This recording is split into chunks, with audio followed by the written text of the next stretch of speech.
So this Olympiad was in Dresden, Germany. Germany is a truly a very chess-loving country. Very much so. Yes, and so according to the organizers, there were more than 13,000 spectators who paid for their tickets. So such attention could be either pleasant or not very pleasant for the players.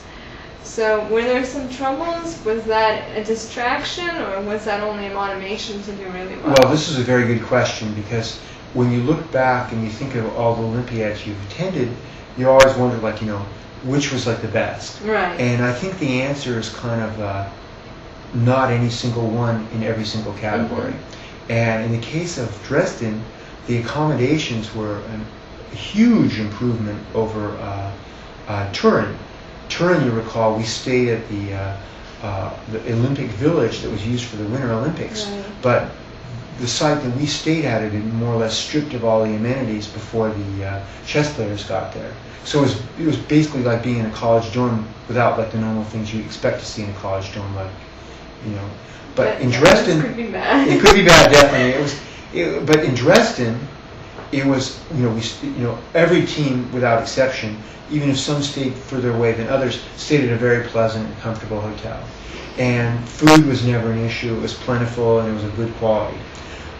Where Dresden was not as strong as Turin was in the playing hall. Turin had a fantastic playing hall, and principally what they had was a lot of space, and that's what you really need for a chess Olympiad. And recall also that Dresden was facing more teams, not fewer teams than there were in Turin. And also, although the Italians, are cultured people, they're not chess lovers to the extent that the Germans were. So there were a lot more spectators in Dresden than there were in Turin. And all these things combined with a smaller playing hall made for, shall we say, a very cozy environment, to put it in a very friendly fashion. Okay. So what it meant was that all the teams played in a main playing area, and then 2 teams of men and 2 teams of women played on the stage. And one team for the men and for the women was always the German national team, irregardless of where their score was. In fact, in the tournament, the German men played exceptionally well, and they were right amongst the top teams for pretty much all the competition. The women were not, and as a result, you saw a lot of strong teams playing in the main playing hall for the entire event.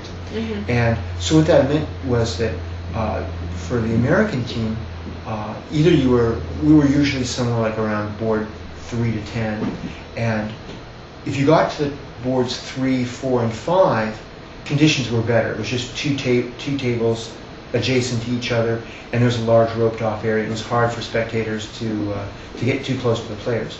If you got a little bit further back from that, you got to know a lot of the spectators pretty well, because there wasn't a whole lot separating them from the actual games.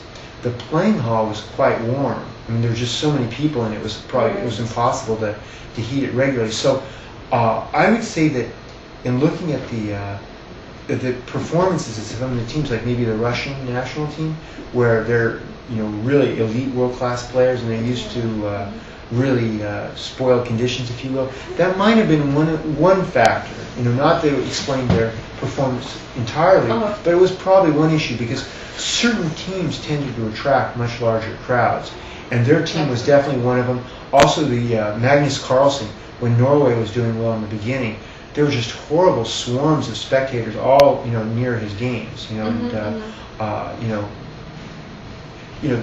The organizers made sure that they weren't able to physically touch the players, but they were pretty close. Okay. So